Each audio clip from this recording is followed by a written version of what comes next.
jiraachuu hiriyaa dhugaatiin dhabee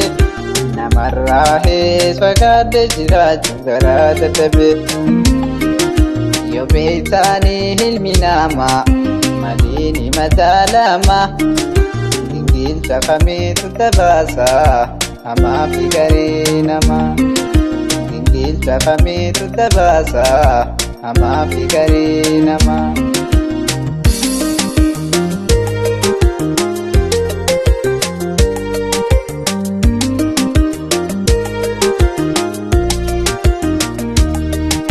Kafaa hajanarra qabdu yaa saahiba foonnaan jetta yoo maata na dhukkubellee hedduudha naaf dararamtaa hajaatiin irraa fixannaan maaliif natu jijjiiramtaa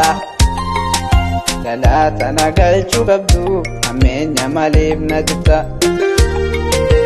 nama harree foobee galanii dhufuudha ja'anii makmaakan jecha abbootiidha haranna dabarte natate gufuudha haranna dabarte natate gufuudha.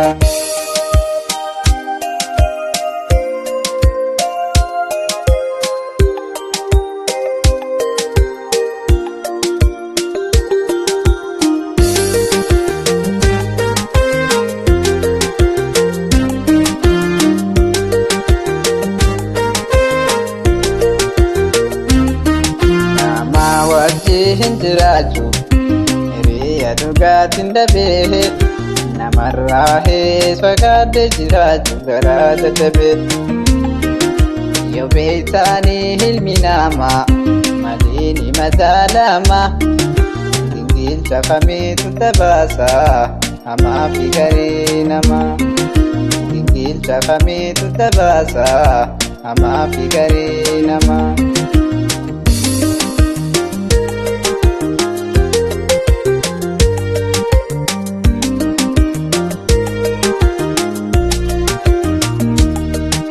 Hiriyaan dhugaa gachana ta'eetiin duraan filadhee waa hilaansisee malee dinaana tataafsineenee nadaga hiyaana manaa ampuul dura fiinsidhamaa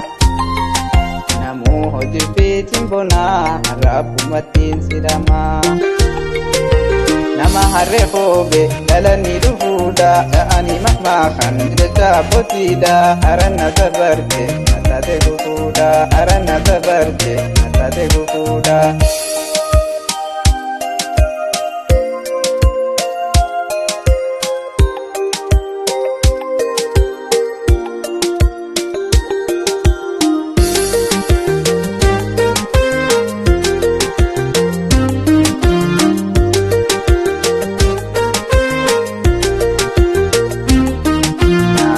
Wajjiin jiraachuu hiriyaa dhugaatiin dhabee namarraa hees fagaadhee jiraachuu garaa dadhabee yoo beektaanii ilmi namaa maliini madaalama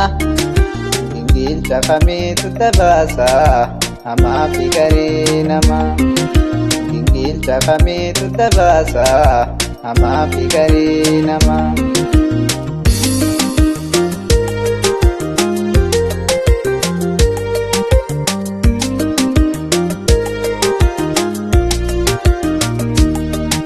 Hiriyaan sobaa kijibaa ta'uu fee duraan si barree waa hilaansisee malee dinaana tataafsineenee yaaqa hogguu na biraa natuu of fakkeessu biraa sumaatti na foona tahee na duuba na nyaachuu jiraa nama harree foobee galanii dhufuudha ja'anii makmaakan jecha abbootiidha haranna dabarte natate gufuudha haranna dabarte.